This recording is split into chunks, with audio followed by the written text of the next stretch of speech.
Hi guys, welcome to the Be Strong podcast, episode 1. I'm Kostoru, this is my co-host. Tom Walker. For those of you that don't know us, obviously we're going to give a bit of an intro about ourselves, but firstly, how are you getting on, Tom? What's going on in your life? Not bad, I think we're just both recovering from the flu, aren't we? Yeah. I think I started first, and then I gave it to you, because we were all practicing full mount sequences, and it's gone around. Yeah, so we're going to warn you in advance throughout this, you're probably going to hear outbursts of coughing, because we are both dying. But that's basically what you've got to put up with. So what we're going to do, for talking a little bit about us, obviously those of you that are watching this probably saw this on my channel, so I figured we start with Tom, because those of you who are not familiar with Tom, Tom is like the jits physio, but I figured I'd hand over to Tom for that, talk us a little bit about, firstly, what got you into your training, and your career path, and how you kind of ended up merging those two things to what you're doing now. Yeah, cool. So, short story, really. Well, it can be a long story if we want it to be. So, I used to compete in loads of different sports, and then used to sprint, used to do things like triple jump, and I got sucked up into a sport when I was doing my first degree, which was skeleton bobsleigh, which is a sport I'm not sure you're familiar with, some people won't be, where you go down the icy tracks head first. And so after finishing that sport and realising I could do nothing with an exercise physiology degree, I got into physio, and I think it was like 2015 time I started judo, and I just got married and I needed something to get me out of the house. And I had this really weird moment and all this arrogance where after I'd retired from sport, I thought I'd be like a really good athlete. And I remember coming home and saying to my wife, like, I think I could put a few years into this and I could be like a high-level judo athlete. And then I remember I went to my first class and this like 55 kilo brown belt just threw me around. So those hopes were shortly dashed. So I've been involved in jiu-jitsu probably since 2017. And then after I left the NHS in 2020, alongside that, I thought, why not merge those two things together? Because I don't, as you're probably aware as well, there's a weird culture in jiu-jitsu of injury and this old school approach to things. So I thought it'd be a nice thing to direct the two things that I'm really, really passionate about, which is my profession and also jiu-jitsu. And it's taught me some really interesting things and picked apart some old myths that I maybe used to believe about the sport and also a lot about recovery. And then threw it all together, and then I just happened to be hoarding most of the jiu-jitsu athletes in Yorkshire now for physio. Yeah, I was going to say, you are like the jiu-jitsu physio, which I think we should make your handle, like the official handle. Like yeah, that's it. That's when you know it, isn't it? Yeah, that's how you know you've made it.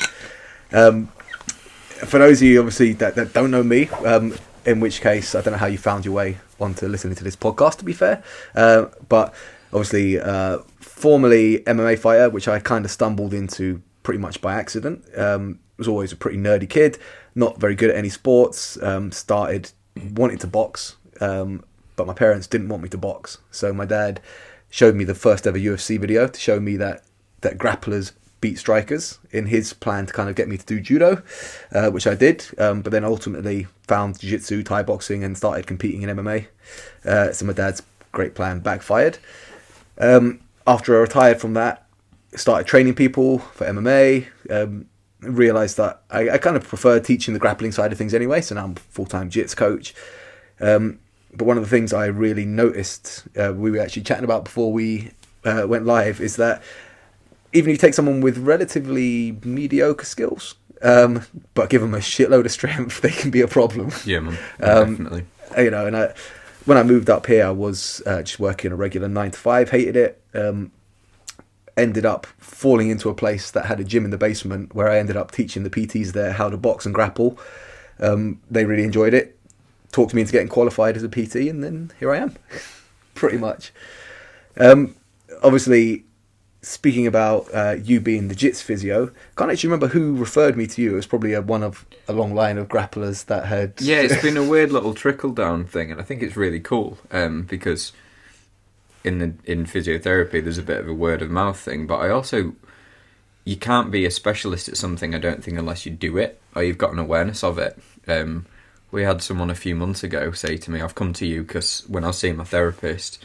Not as in psychotherapist, my massage therapist, they told me to stop throwing kicks in jiu-jitsu. And I thought, right, okay, but you get that reputation, don't you? And then it trickles down, and you specialise to some degree. Don't ask me to be a physio for football. It's not for me. Well, I was going to say, like, in terms of picking a group of athletes to to specialise in, you've probably picked the hardest bunch in terms of disobedience, I would say. Yeah, yeah, I think you're right, and I think, but I think the culture's getting better. So when I first started jiu-jitsu, my coach for the local ones will know of a guy called Andy Williams who ran Nova Vida Jiu-Jitsu. Andy's very old school, and I remember some of the stuff when we were training. It's this like, get your head down, just keep going, keep pushing through it. And then I started to find, especially 4 or 5 years ago, just after I got my blue belt and I was starting to roll and be a little bit more aggressive, I kept breaking my toe. This is so frustrating, and I kept turning up and trying to do sessions, but I just couldn't put in the performances that I wanted to put in. So it kind of changed my perspective on injury prevention and maybe boxing off certain components of the sport that we do, so we can get better in other ones when we're injured too. Yeah, well, I think that's it's got to be pretty much the biggest challenge for you now. Because anyone watching this that's a jiu-jitsu athlete, or even like say an occasional participant, will have no doubtly done the jiu-jitsu thing of like, oh, that hurts, I'll just tape it up a bit, or or I'll train light is another one, which is obviously never the case. You tend to go in there, have a roll or two, feel like you're right, and then the escalation starts where I'm a bit injured, do you want to have a flow roll, and then they'll give something, and the next thing 3 minutes and you're tearing each other's head off again. Pretty much, yeah.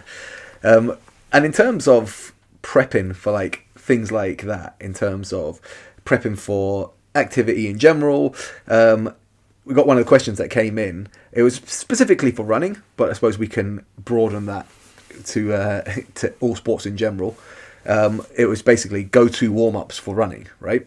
Right off the bat, if I'm tackling that, I would say that I'm probably the worst person to ask, because in terms of warm-ups, I'm the worst. Like, before competition, I hated warming up, and that was very much a mentality thing of, I'm worried I'm going to get tired. I think it must be a Thai boxing thing, because I was speaking to Nicola Kay about this before her match, and she didn't do any warm-up either. She's very much like, oh, I'm worried I'll get tired, so they want to save all the energy.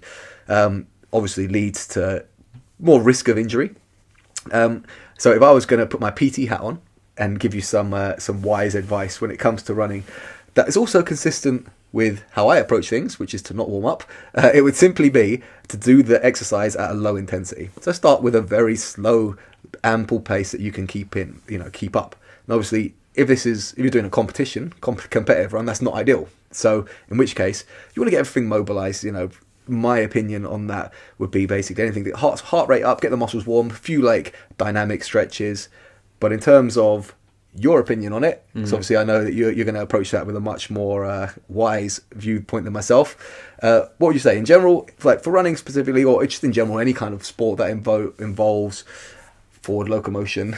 Yeah, so I mean, if you think about running, some of the more like advanced runners that I might see, because I'm not just a jiu-jitsu physio, if you come across like the A drills and B drills before and those sorts of things, so just replicating similar things, lower intensity versions of the activity you're doing, but considering things like your ground contact or implementing some drills.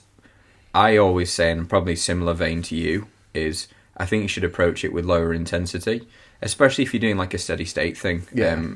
A few years ago, back when I had my physiology hat on, your heart rate, and as you know, when you start running, you suffer for the first few minutes. Yeah. And then you normally find at about 8 to 10 minutes your heart rate will attenuate. And so my approach to things generally is I think about that rule is grade the activity slowly. So I'm getting into that activity sort of 5 to 10 minutes and I feel comfortable in that area. Yeah. And then I know I'm ready to sustain that performance. It's the best way to approach it, And I would, like, if I was going to give some good advice that you could take away from this, probably don't approach it like I approach it, which is just to go out and do it, So like if I'm going to, I'm notorious for this. Like if I'm doing say 5 working sets of squats, I tend to not warm up. I tend to just rack up the bar and go, which obviously isn't ideal. Until recently, obviously, when I inevitably had some injury that I had caused through some way or other, probably by doing that sort of, and now I try and do a couple of light sets prior. but I have been injury free since, so I can't really complain. One of the other requests that came in, figured I'd tickle this one. Well, this one would tickle me, so I figured I might as well put this out there. Was to tell a joke, in which case I came up with what I thought was fitting, being a dad joke. Don't know if I told you about my obese parrot died. Did he? What happened? She's got old, but if I'm honest, it's just a huge weight off my shoulders. Yay! But that's what you're getting for the day. I'll probably bust another one out at some point. Also, what I wanted to pick your brain on, something that I'm pretty excited to get involved in as well, Broken Mat. Talk to me about that. Yeah, cool. So Broken Mat is a bit of a brainchild of seeing what we've seen for the last sort of 2 or 3 years with a lot of grapplers, and a lot of people who train, some S&C coaches I've been speaking to. Biggest problem in jiu-jitsu is training volume and also moderating your intensity. If you were to go and lift weights 5-6 days a week, you won't be going for 1 rep maxes 5 or 6 days a week, and we all feel that. So the purpose of Broken Mat is, well, the primary purpose of Broken Mat is so I can train on extra around family and work commitments. But the secondary purpose to that was I was thinking, how can we implement something where people can train at a lower intensity but not miss out on some of those learning fundamentals? So Broken Mat, bit of a plug here, Sunday nights, 8 p.m, Murfield. Get yourself down. Is essentially, it's treating people like adults. Because we know sometimes in jiu-jitsu, certain clubs have certain cultures. You might have some clubs who go hard and train really hard. Like I remember when I used to do judo at Bradford Judo Club had some really tough randori, and that's what it was known for. Yeah. Whereas you can go to another club and have lighter sessions. So the culture of this club is you come, you train, and you get what you want from the session. So check your ego at the door, and I know everyone says that, but if you turn up and you say, I'm going to train at 40% today, stick to it. And the second principle of Broken Mat is you can't win a roll. Yeah. So if you leave that session thinking, I've smashed everyone in there, you're missing the point. And so it's there for technical development. It's there to get an extra hour or 2 on the mat with a very low physical cost. Because a lot of the things that I might see in clinic is, it as a coach, you have people come in, they're dead excited about training jiu-jitsu, and then they're turning up to 5-6 sessions a week. Yeah. And then after 2 months, you never see them again because they've got some inflammatory sort of shoulder issue or back or neck issue. So for me, like we think about with personal training, it's about having that consistency rather than just constant intensity. And so that's what it's there for. So everyone's welcome. But the main principle of Broken Mat is there's no masters there. It's just a case of we all learn from each other. And if you have a good roll with someone and they beat you up with a technique you've never seen before, you've got the space to just go aside and say, let's work through this together and implement that. Yeah. And I think it's pretty important to have an environment like that, because like I said, there are gyms that are known for having very intense rolls. Yeah. In which case, you get people that are maybe not 100% fit, for example, and you've got people that are peaking for competition. You put them in this environment where it's always 100% intensity. Yeah. And that person that's not peaking is at a pretty high risk of getting injured. Yeah. In which case they'll rock up at your door at no point, at some point.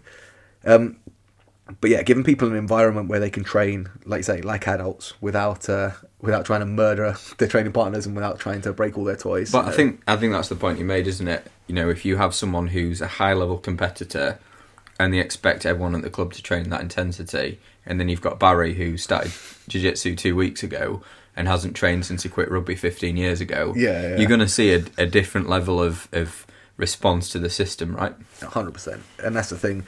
I think that's one of the things we were talking about when I was studying to become PT. One of the things I said in terms of high risk for injury, one of the highest risk for injuries is your typical dad that has a son that's at college age and starting to get into athletics, and the dad starts to train with his son and thinks, I can still lift like I could when I was 20, and puts his back out, doing like deadlifts or something like that, which obviously I 100% intend to do at some point with my little one when he's lifting.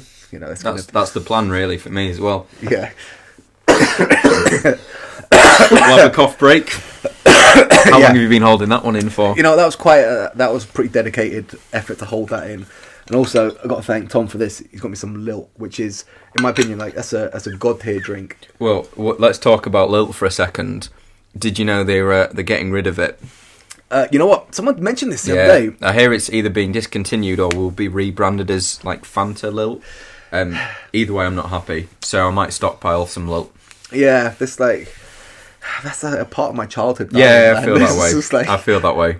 I felt like that, and I still feel like that if I do manage to track down a wagon wheel and I see what they've become from what they were. Jammy or marshmallow only?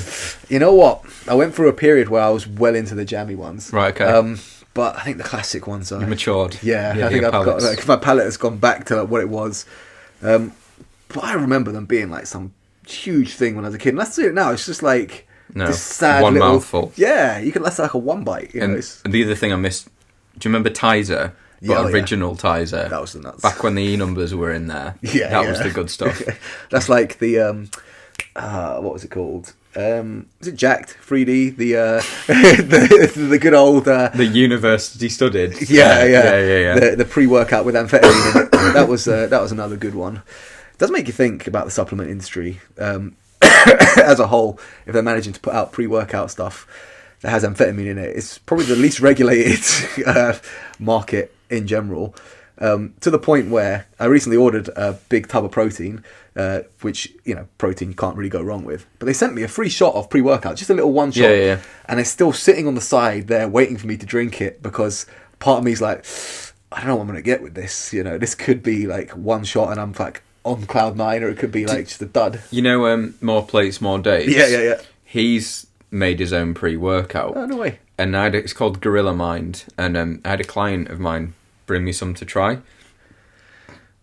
Long story for those on the podcast, I was raised a Mormon and I didn't drink caffeine until I was like 26 or 27, so I'm quite sensitive to it. I had 2 scoops of this pre-workout and it's got beta-alanine in it. All that stuff, yeah. So I've got itchy skin coupled with the caffeine, and I thought like my head was going to explode in the session. I had a great session, but yeah, quite intense. I think I can get by without pre-workout. I still remember the first time I took a pre-workout, and it was one of those, like, I was like, I don't want to, like, I approached it, for me, quite sensibly. I was like, I don't want to take this for the first time before I lift, because I don't know how I'm going to react, and I don't want to be experiencing, like, a new thing. Yeah. Like, you know, when I'm going to lift, for example. I always say it to, like, someone asked me before competition, it's like, oh, should I take a shot of pre-workout? It's like, do you usually do it? And they're like, no. And it's like, then definitely don't. You don't want to be in competition the first time you try it. So I was smart. I was like, you know what? There's boxing on tonight. I'm going to be staying up late. I had a shot of pre-workout. I'd stay up till like 4 a.m, watch the boxing. Took the shot of pre-workout. 8 a.m, I was still up. Like, I sat there like buzzing. I was like, right, this stuff is something else, you know. Well, there was the first time I took pre-workout, because when I used to compete, I was on drugs testing a lot. So I just wouldn't take stuff unless it was like batch testing. So I didn't want to risk it.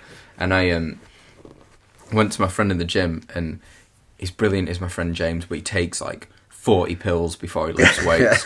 And I remember I took all these like just swallowing pills before I weightlifted. And we were going around to my girlfriend's house, which is my wife's house, and her parents were there. And I was so hungry, but they're notorious for very small meals. And I remember just being sat there, and I just relentlessly, forgetting all social convention, just went into the kitchen, just made like 4 sandwiches and just ate them all, like shaking from the pre-workout. Like a champ. Yeah, that's what you need. Yeah. So like, if anyone's watching this and you have some of that old good stuff with like the amphetamine in there, just hook us up. You know, like, we'll be might as well like have a party one day and just like. I'll sidestep this a bit. Have you heard of like Adderall and modafinil? Oh yeah, all the American like is it concentration stuff, or is it like? Well, so it's a drug. If correct me if I'm wrong, for ADHD. Yeah. But I have a friend who works for like all of these big companies like Tiffany, and you know, where it's quite a high demand job, and there's a big culture of where they take Adderall. Yeah. But I also had another friend who managed to get his hands on modafinil, which they are amphetamines, and he had a really busy like time at work, so he said, I'll take some. And he took some. He said, for 12 hours, I was like wired, like focused. And then he said, I got into bed, and my brain just goes, nah, you don't need sleep. You're all good. So he spent all night just wide awake, ready to go. That sounds like the good stuff. If I remember this rightly, someone out there can correct me if not, but isn't Adderall what apparently made Roseanne Barr racist?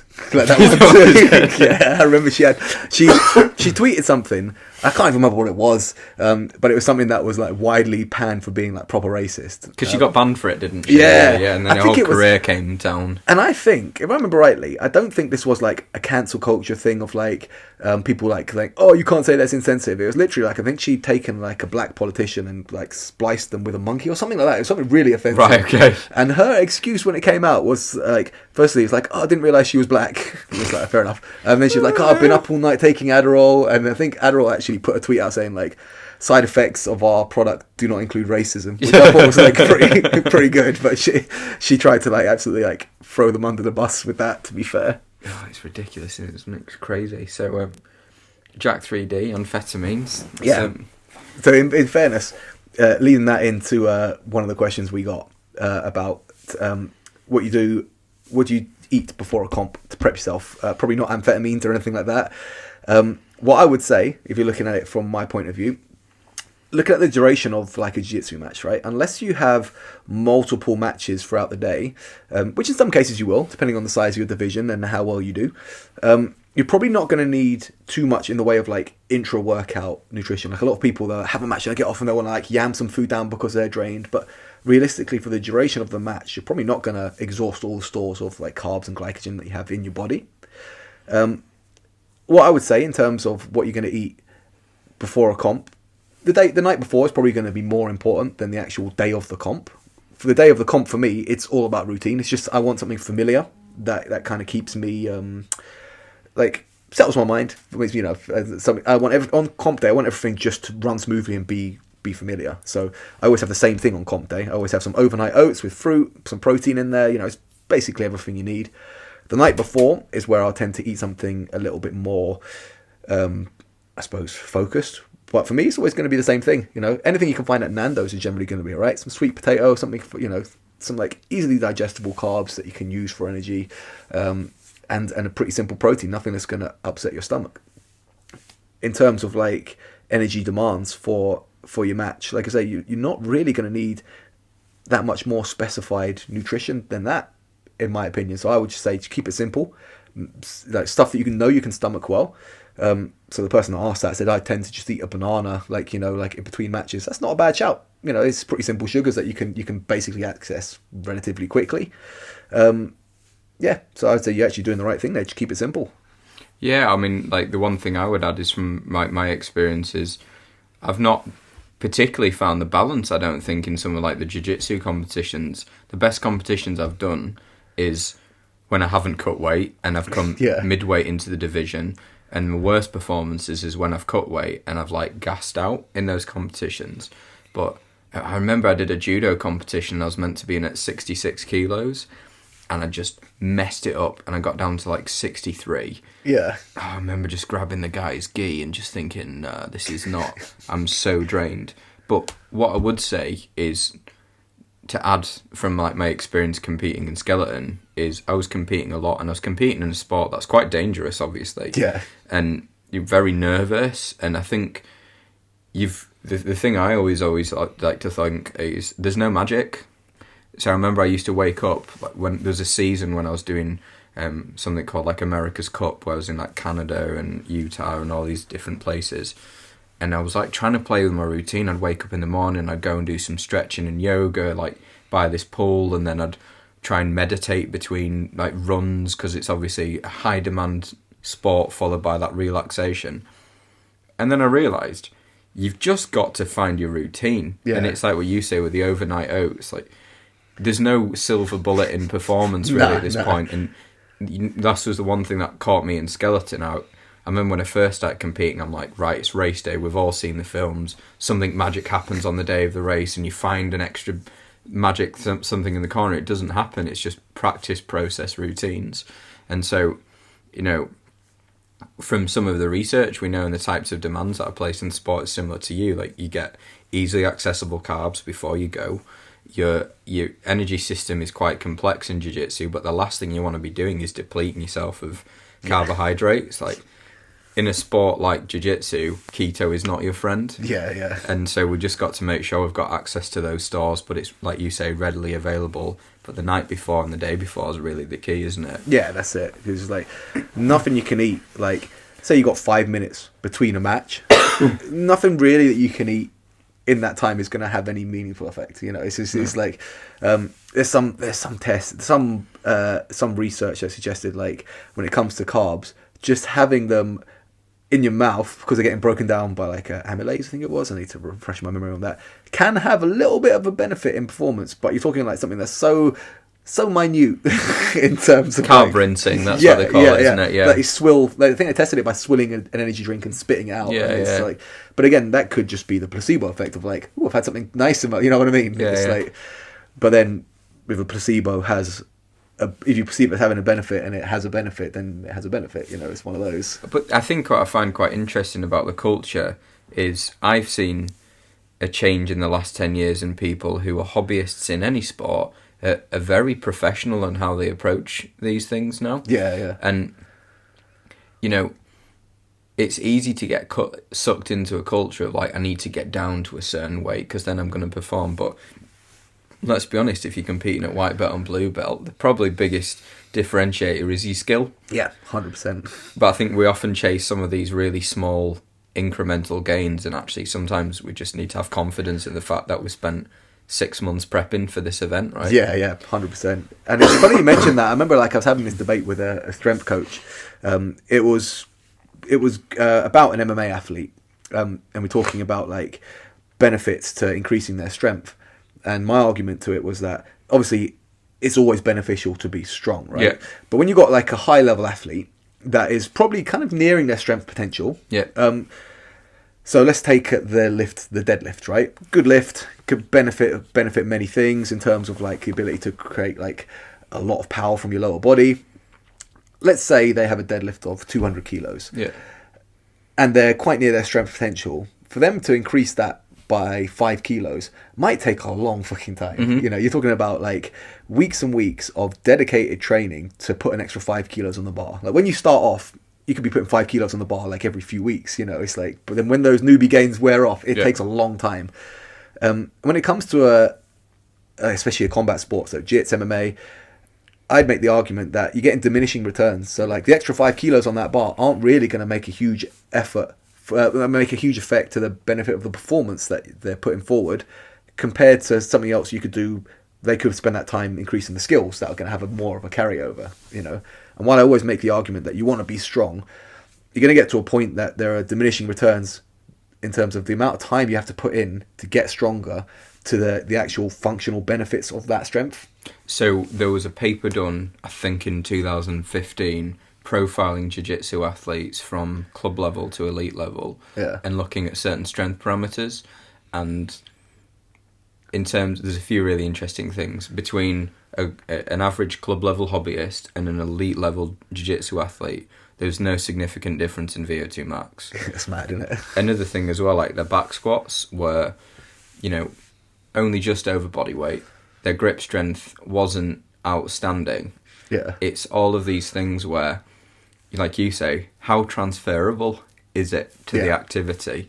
And I would say the way I think about things from my perspective as a physiotherapist is you train muscles and tissue for resilience, you train them for general conditioning, body armour, and then you will condition the muscle generally from doing the activities. Yeah. And like you say, the metabolic cost of trying to gain 10 kilos on a deadlift and the time that you put in, you could just go do another light session. Yeah. And you'll get better. Yeah. Yeah, it's interesting, isn't it? So they always say it's the old boxing adage: skills pay the bills. So never forget that. Like in terms of your training and things like that, you know, you want to be at your physical best in terms of as fit, as strong, you know, as robust as you can be. But ultimately, if you have all of those things and you're not putting the skill work in, there's always going to be someone that's going to beat you. You know? It's like, and you can be a right pain in the arse if you don't have much in the way of skill, but you're very strong and you can shut someone down. You know, it's a very frustrating experience to be in. But that said, ultimately, the more skilled athlete is generally going to take control of the match, you know, as it goes. And then like you take something like, let's use that deadlift as an example, because I think there's still a weird culture where, you know, a lot of strength research has come from the 1950s and 60s in Russia, from powerlifting and Olympic lifting. Yeah. And you know, Gordon Ryan talks about it, controversial figure at the moment. Oh yeah, I have to go into that. But like the big thing for him is isometric strength. He says that's what makes him so good at that. Yeah. And how many people do you see in jiu-jitsu actually practicing isometric strength? Yeah, it's very few. But... Yeah, and it transfers a lot more to the demand and the muscle activity than we would do from ripping a deadlift from the floor, right? Yeah, because like when it comes to something like that, if you look at jiu-jitsu as an activity in itself, there's not that much of it that's spent on the feet generally. No. You know, so like there's a lot of exercise. If you look at like your lunges, you know, your squats, if your deadlifts, all like really good exercises in terms of like benefit that you can get from strength, coordination. But that said, most of jiu-jitsu spent without your feet rooted to the floor. Yeah. You know, so it's an open chain activity, yeah, usually, right? So it can like call into question like how much weight you want to put on these kind of things. But it's funny you're saying when you're talking about like isometric strength, one of the questions that we had was asking about grip strength, which is obviously something that is very important in jiu-jitsu, especially gi, because it's tough on the hands, man. The question was, how do I get my grip stronger? So the first thing I would suggest, and the person that sent this in is actually coming to the seminar next week, Dan Strauss. Definitely want to pick his brain on, because he is a grip strength master. You know, he's known for his grip strength. In terms of activities that I like to do to strengthen my grip, I actually keep it quite simple. I like carries, loaded carries and things like that, and I like hangs, purely because it's not just about the grip strength. It's about like decompression when I'm hanging, you know, like shoulder health in general. When it comes to carries, if I'm doing like just like one side, for example, you're getting like a core workout at the same time. There's a lot of stabilizing muscles, so you're getting a lot of bang for your buck. You're doing an exercise that will cover. You get your benefits in a lot of areas, as well as the primary area, which is strengthening your grips. I see people doing loads of crazy things like towel chin-ups and things like that, and I do enjoy doing those for the novelty value, but it wouldn't be something that I particularly would do as a specific thing for every workout. I tend to prefer the carries and things like that. In terms of your own experience, if you're trying to strengthen your grip, what would your go-tos be? I think considering like that there's a few different gripping patterns that your body can do, because they talk about a spherical power grip, you can talk like about a pinch grip, a crimp grip, so there's various positions. I'm more on the lines of your thinking in terms of like what's the biggest return. If you're, let's use that deadlift as an example, if you're ripping a deadlift off the floor, you're not going to have problems with your grip. You've got sufficient grip to do what you can for the sport. The issue a lot of the times is muscular endurance. And so one little circuit I have, and this is just purely anecdotal and use a lot of guys, is I get a kettlebell and I'll grip it in the open palm position. I'll grip it in like a pinch grip position, and then I'll also get a plate, like a 20 kilo plate, and do like a C grip. And just alternate between those three to try and hit those different groups, because there's various different muscle attachments for your grips in the hand, and I'd find generally they cover it. But what I do is it's almost like a circuit where I can get through it in 3 or 4 minutes. Because one question, and I liked it from one of the courses I had, we were talking about like range of motion conditioning, and someone wasn't quite getting on the course. We're like, well, how many sets and reps do I need to do to get the desired return? And you could see the instructor on the course was getting a bit frustrated. He's like, just quit your day job and do them all day. You know, if you want the best returns, do them all the time.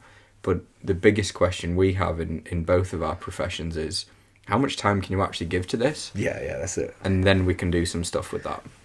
I get that a lot, to be fair, when people are asking about programming and stuff like that. Like, I want to do this, and I want to increase this, I want to increase this. It's like, okay, cool, you know, how many days are you looking to train? It's like, twice a week. It's like, okay, cool. You're going to need to narrow this down a little bit, you know, because like, each of these things that you're wanting to do are going to take a lot of time, you know. And like, if you've got 2 days a week, there's no chance that you're going to be able to, like, make significant gains in any one of those areas. You know, it's like you're basically, you've got eggs in too many baskets. You know, you need to basically narrow this down.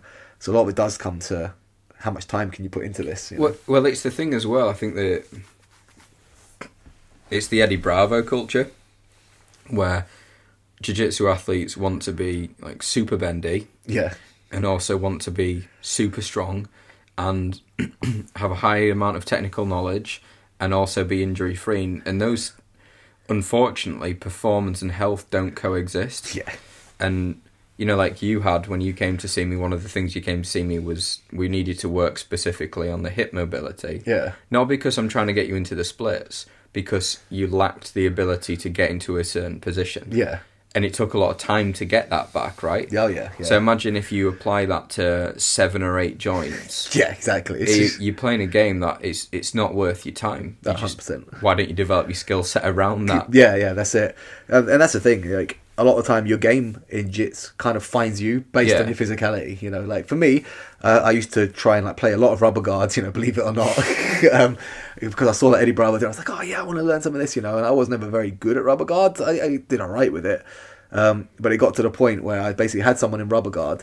They postured up, and then like a meathead, I just grabbed my own foot and pulled them down, and like, done a partial tear on my own LCL. Yeah. And I realised, like, there's probably better guards that I can be using for my own physicality, you know. And obviously, I, funnily enough, found my way into butterfly guards a long time ago because I was rubbish at leg locks, and I found that if I played open guard, people would just grab my foot and drop back. But when I hid my feet, then they couldn't footlock me. And I was like, right, I'm going to start playing butterfly guard. And then it turned out to be my favourite guard. Because, like, I've got a decent amount of, like, bridge and lift strength in my legs, you know. I can turn people. But again, it's just like, that was my body type. And I was trying to play something that probably wasn't ideal for my body type, my level of flexibility. And then when I started playing to my strengths, you notice, like, huge bounds in terms of, like, where you're actually getting with your technique. Yeah, and the simple thing we think about with an injury, right? It's not overly complicated. The reason you get an injury is you have a specific joint capacity, and when that joint capacity is exceeded, you get injured. Yeah. So, you know, we can either work our way around that and find different ways of moving people, or we can strengthen that joint's capacity. Like, those are your two options, really, aren't they? Yeah. But yeah, it's just a long road if you want to become a bendy boy in your mid-30s, right? Oh yeah, it's tough. So for anyone that's young watching this, keep what you've got. Don't try and get it back when you're older. Like, stay mobile when you're young. Because I was a young meathead once. I wasn't bendy, but I was more bendy than I am now. And I remember taking it for granted. Like, I can always do this, you know. And it just, take it from a now more seasoned, older grappler. It's much easier to keep the level that you have from when you're young than to try and get it back when you're older. You know? Yeah, and I think another thing, like, which is really neglected in the strength and fitness industry is, like, having fun, like being a kid, playing around. Because a lot of the times we're not. You'd be doing silly rolls. You'd be trying. I remember when I was competing in skeleton, I'm like, I'm going to learn to do a backflip, and taught myself how to do a backflip. That's pretty sick, to be fair. Because I think having fun, jumping off things, like doing silly bounding, that keeps your athleticism. We all get very, very heavily focused on getting into the weight room and lifting heavy shit, but you can be so much more athletic if you just play around a little bit. Yeah. And I think we lose that as we get a little bit older. Yeah. Whereas my 5-year-old will just find whatever she can and jump off it at the greatest height she can. Yeah. And that's why she's a little bit springy and athletic. And also she's 5, because there is that. Her body's just so resilient. Ah, God, the good old days, isn't it? Yeah. But to be fair, a lot of people watching this are going to be looking forward to Broken Matt, because they are not young and not, you know, and not as supple as they were, which is obviously another great reason to put it on. One of the questions that came in, which I thought was a great one to field, especially with you here, was, is it normal to feel deflated and feel like you're getting worse when you can't roll due to injury? So obviously there's a lot to unpack there. But first, looking at it from, like, a perspective lens of time off rolling hard rolls particularly. So this person's still training classes and stuff like that and drilling, but can't really do too much in the way of sparring at the minute. So in terms of, like, obviously both of us have been recently or relatively recently injured. So you want to tell us a little bit about your experiences with it, your own kind of mindset when you're going through it, balancing that with what you know from a practical sense of, like, needing to let your injury recover. So I think the thing for me is there's always, like, a real frustration with an injury, right? Because you never expect you're going to get injured. So you've got these plans. So I had 2 competitions booked. I was ready to go into this year, like, super pumped and start tearing through some comps, and I'm unable to do that now. And there's a frustration that stems from that. But then I find that, I don't know about you, I have a weird thing when I have an injury where I get a frustration, but also like a sense of reflection, and I can go through that process and go like, right, what can I get a little bit better at?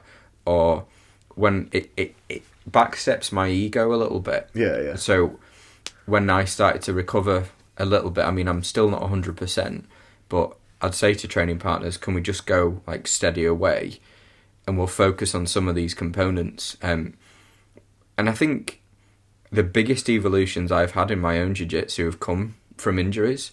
So, like I said, I kept breaking my toe. I developed a really good guard game when I, 4 years ago or so, where, because I couldn't do anything on my toes, I was on my back. Yeah. And I'm like, right, I'm just going to get really, really good at this process. And if I can develop almost like a bulletproof wall around this one component of my game, they're in trouble when I'm better. Yeah. And so I think from a perspective, it's, firstly, you're not going to get better quicker by training hard. Like, that's just the reality of things. There's nothing you can do to speed up your body's process. You can optimize it to some degree, but ultimately there's no machine or weapon in the world that will speed your healing up faster. You need to respect that process.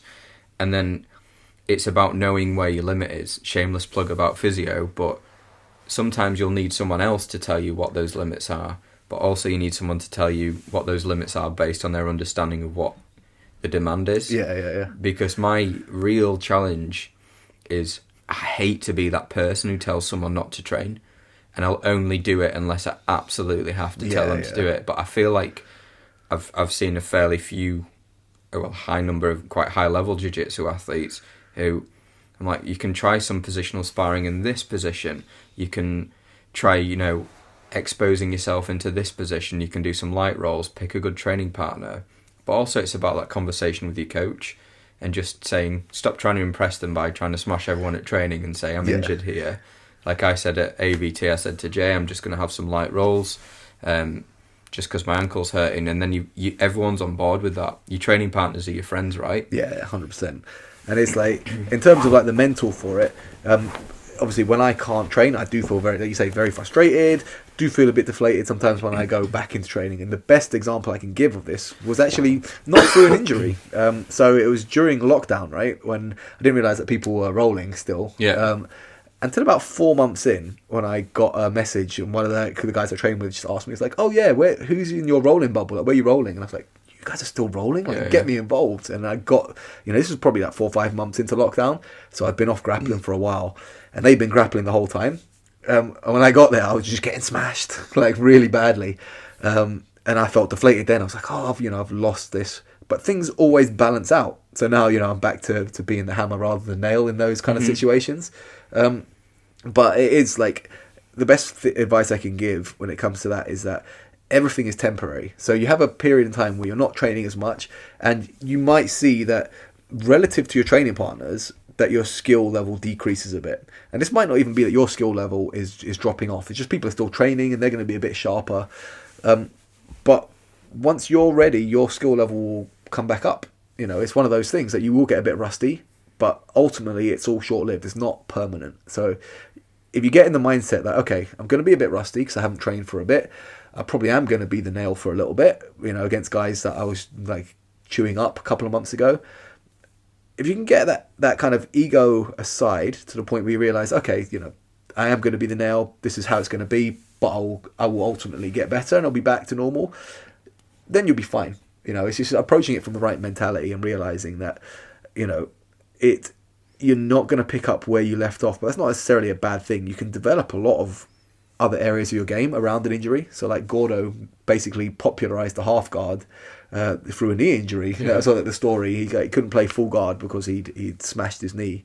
So started playing half guard, and that was like, back then, half guard was basically thought of as half mount. So I remember Ben Popperton saying in one of the podcasts that Gordo would come out and pull half guard, and people would lose their mind, like, oh my god, what's he doing? He basically invented the half guard system that no one was prepared for because he was working around an injury. Yeah. So like, in those kind of scenarios, like you say, with you working your guard and making that like a really big component of your game, it's realising that, okay, so for example, in this scenario, it's a rib injury. So you can't play bottom so well, right? 'Cause you put weight on you. But if you ask your training partners, oh, can I play top? Your passing game's going to get like absolutely shit hot, because you work, and your training partner should be there to work with you. It shouldn't be like, no, I want you to play bottom, and they want to smash you. If they're doing that, you're in the wrong place. You want your training partners to help you. You don't want someone that's going to break the toys. But you definitely see that, don't you? I think it depends on your own mindset, but also the mindset on the others who are around you. And I think it is about that honest conversation where, look, I hate the thing when people say there's no ego in jiu-jitsu. No, there's definitely ego. Like, I have a massive ego, and I never want to lose a round. Yeah. So, for example, like we both had this flu. I came back training on Friday, and I'm knackered, and I'm so tired. And then the second any positional sparring comes in, I'm like, I suddenly find an extra like 60%. I'm dragging myself off of the mat at the end, and I'm like, well, it's my ego, because I don't want to get beaten by the people who don't beat me normally. And so that is a big component of it. But the thing from like the psychology perspective is, my view is, and this is about you, I'll always go into the session with some sort of objective. That isn't win every round. And if I can leave with that objective being ticked, that's the key, right? 100%. Then that was actually, I remember Barber talking about this, plug for his podcast as well. So if you follow Barber online, definitely listen to his podcast, Flowing State of BJJ. Very good listen. It is good, actually. I've come across a few of them. I like the format. School. It's cool. Yeah. I like hearing old school jit stories, like people talking about like back in the day. But he spoke about going into competition with a goal in mind. So approaching that kind of, and that's like next level, like you say, because obviously there's always ego, but realizing that the goal in the competition is not necessarily like, I want to test this, I want to see if it works under pressure. I don't want to just go in there and like try my A game. That takes a lot of, I suppose, humbleness to a degree, but also like willingness to learn. You put yourself out there, like, and like you might have like a killer guard, and you're like, you know what, I've been practicing my takedowns, I want to see if they work in a good, like in a competitive environment, so I'm going to go out and I'm not going to pull guard. You might have your chance of winning that match might drastically reduce if you try and wrestle the guy, because you might just give away 2 points and lose. But you're never really going to know if your takedown game has been improving to the point where it's serviceable, unless you put it on the line in competition at least once. And obviously I don't recommend doing that when you're at the highest level. Obviously you don't want to be trying shit out unless you're like Jeff Glover, and you're an absolute lunatic. Can you come out and figure out, play donkey guard or something like that? But I think that's the objective, though, isn't it? Sometimes, because you've got to be willing to accept the outcome if negative. I remember after I'd just got my blue belt, like the imposter syndrome kicks in. Yep. So the first thing I did is I entered a competition. I was like, right, this is going to be two outcomes here. I'm justified in my position, or I'm going to get absolutely smashed, and I know that I've got some work to do. Yeah. And like I did perfectly fine. I was really happy with the outcome of the competition, but I went in there with that nothing to lose mentality. I'm like, I'm only going to leave the situation with a victory in some, like, I've got some direction after this. And I think you can apply that to your injuries, can't you? As long as you think about what the end goal is, or how you're going to come back from this, or instead of, for me, for example, I've had 2 competitions in mind. That's just going to have to shift forwards 3 or 4 months, and that's okay. The plan still remains the same, right? Yeah, 100%. And that's the thing. Like, you might have a plan specifically. All right, I'm going to do this at this time and this at this time. Things never run to plan. That's not just jiu-jitsu. That's life in general. Like, nothing ever runs perfectly to plan. And if your life focuses around everything running perfectly to plan, you need to get a helmet, because things are going to get pretty disappointing. Things don't go to plan. Life is messy, and more so when you're competing in sports and you get injured. There's going to be a lot of things that can make plans change on the fly. But ultimately, the overall plan remains the same. It's just the time frame that shifts. So there was something. I think it was 2010. They did a paper on cardiac rehab, and they looked at people who had cardiac events, and they were observing exercise adherence in those groups. So you had to do a certain number of sessions. Excuse me. There we go. There you got me as well. a certain number of sessions a week to obviously get yourself to that level of fitness. And they had 3 groups. The group which was just crack on. You had the action planning group, which were the group who were like, right, here's the plan and when you're going to do the exercises. Yeah. And then you had the action planning and coping planning group. And the coping planning methodology was, if I can't do it today, i.e. I don't feel up to it, what things I'm going to tell myself if I'm not up to it, or if I can't actually physically do it that day, what are my other options? How do I meet that demand? And obviously the action planning / coping planning group did the best. Yeah. And I think that's totally applicable to the things that we do is, if I know something bad's going to happen, which it probably is, because we do a weird sport, what's next? Like, what are the other options? Because I think we get deflated when our perceptions aren't met. Yeah. And so if we can quickly reevaluate what those perceptions are, we normally do quite well. Yeah, that's it. It's like basically adjusting your expectations to what's happened around you or is happening around you. And then you find your happiness. I saw this video that kind of mentioned that in a different context, but it was basically like you're unhappy if your reality doesn't meet your expectations. Was that Mo Godot guy? I think it was. Yeah, really cool. Yeah. But the same thing applies. Like, if your expectation is like, oh, I'm gonna come in the best shape of my life, and I'm gonna smash all these comps, and blah, blah, and then your reality doesn't match that. As long as you adjust your expectations based on what's happened, you got injured, so you can't compete to you. Then you're gonna be overall pretty content. It's that basically just mental framing goes a long way. One of the questions that gets put in my question box every time: how big is your Cory? So Tom, what are we working with? Pretty average, standard. Yeah. And this is a trick of the pros, right? If you're ever in a situation where a woman asks you, like, what are you working with or anything like that, undersell it. Basically, it's always good to like basically under promise and over deliver. I'm going to tell you a funny story here.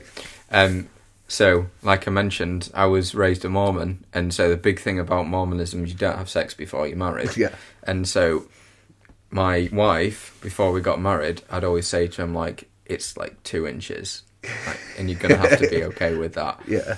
And to the point, like, fine, we got married, everything was okay, but I said, like, you've got to undersell. And she said she went through, like, my pictures of me in skeleton and lycra, and was, like, checking the lycra to make sure. Solid investment. Yeah, so I completely agree. Undersell. Yeah. Under promise, over deliver. That's like... It is like literally like a Jedi mind trick. So if you go onto the fact and you're telling the girl like you have the smallest dick in the world, but when you pull out your absolutely bang average, bog standard, unremarkable dick, it's gonna look like pretty good, and compared to what you've been selling. So yeah, that would be my advice. Under promise. Yeah, under promise, over deliver. You can apply that to all areas of life. Yeah. So we're talking about perceptions and expectation. Yeah. Going to a competition expecting to get wiped out in the first round, and you'll always be happy. Yeah, exactly. That's it. Cough break again. There we go. Hopefully, by this time next podcast, we won't actually be dying. But again, if I put that expectation on my life, it might not be so happy if I still have this don't do that. cough. Don't do it. Yeah. You get the flu again. Yeah, to be fair, I've been on a run pretty much every 2 weeks this year where I've had the new flu. So it's not good, is it? Yeah, it is not. No bueno. It's not the move, man. So in terms of like what people are sent in, that pretty much covers everything, and obviously we covered the most important thing, like dick expectations. Most important thing. Yeah, most you gotta have that. Like you gotta have that wrapped up tight. So in terms of what's going on in life, obviously we've got Broken Matt launching tomorrow. I say that by the time I finally actually get this out there, we probably would have had Broken Matt episode 1 or role number 1 already come and gone, which I'm looking forward to. Obviously we're going to plug that a lot on our socials, so get involved in that. We've got the Dan Strauss seminar coming up at ours, which I'm very hyped about. Obviously that is the day after Polaris. So which is also going to be awesome. It's going to be pretty good, like jits filled few weeks, to be fair. But it is the thing. Obviously, if you're watching this, you probably have some interest in jiu-jitsu. Otherwise, you have stumbled into the wrong podcast. If you made it this far, bravo. You're probably a jits fan now. But it is something that starts as a hobby and tends to kind of like permeate its way around to the other areas of your life, where to me pretty much like all of my friends are jits involved now, other than my friends in London, and I don't see them, so they're not in London, they're not up here, so they're pretty much dead to me now. It's just the way it is. The north, the best. And And I actually did lose a bet, annoyingly, but not by long. It was basically I was speaking to Claire about when she was going to get her blue belt, and she got it not long after I'd put a time frame on it. And the bet was that if she was right, then I would have to call what I used to call dinner tea for the rest of my days. So now evening meal is tea. Right, okay. Yeah. It's dinner to me. No way. Yeah, See, yeah. see, if Claire, if you're watching this is a northerner. Yeah. See, he was on board with me, and you've changed my perspective. So it's obviously I say breakfast, lunch, dinner. Yeah, that was Obviously, my jam. like the intermediate meals in between, because Yeah, we yeah. all live in the real world. Yeah. Right, most important thing, if you were to get like a fish sandwich or a chip sandwich from the chip shop, what would you call it? Oh, you know what? So I think this is dependent on the bread used. Okay, So, right, okay, we're going in, yeah. So like, since I've come up here, everyone calls it a chip butty. Yeah.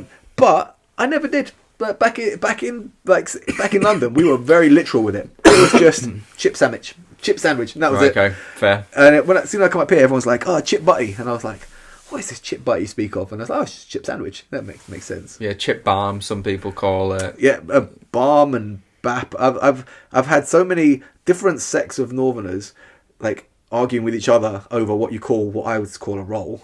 Yeah. And I've heard balm, bap, tea cake, bread cake. You know. Yeah. It's it's dinner. It's dinner in our house. See, I feel sad now because I was on the right side essentially. You didn't need to down that hill, really. Yeah, I put my faith in the fact that she'd get her blue belt, and she literally got it. I think it was about 2 weeks after, or maybe it wasn't that much after I'd put the deadline on it. Yeah, she got it pretty soon after that, and I still maintain that she missed the original grading day deliberately because it was within my time I think frame. there's some play there in that contract. Yeah, I think I got shafted. Really. If anyone who listens to this is into litigation or law, can we get that looked at, please? Yeah, I do definitely want to contest the results of that one because I think I got the raw end of the deal there. You're missing grading days. So yeah, in terms of if people want to follow you, see what you're up to, where are they going to find you? At Tom Walker Physio, that's simple. Nice. Or at Broken Matt BJJ. Sick. Obviously, if you're here, you already probably found me, but I'm at B_strong_PT_. And I had to put those underscores in because one of my clients was like, "Oh, best wrong PT is how I always read that." And I was Best like, wrong best wrong PT. Yeah, that's yeah. fair. You don't want that. And I was like, right, I'm gonna have to change. I'm the that. best worst. Yeah, pretty much. I suppose you want to be the best or the worst if you're going to be. You want to be the king, don't you? And at Hippo BJ, if you want to see anything that is a little bit more lighthearted, tend to share a lot of memes on that one. So if you want anything that is less professional, you tend to want to gravitate towards that. If you want to see like strength content or anything like that, obviously my PT page. Cheers for jumping on, Tom. Obviously, No, thank you. If I was going to find someone to do this with, wanted someone that I could nerd out with about all things. So yeah, I think it did pretty well in terms of finding cool. like the perfect co-host. So obviously, I'm going to get this up before long. By the time you're watching this, it's already up. No promises on when we get the next one done, but we will see you at the next one. Cheers, Cool. guys. Thank you. See you later.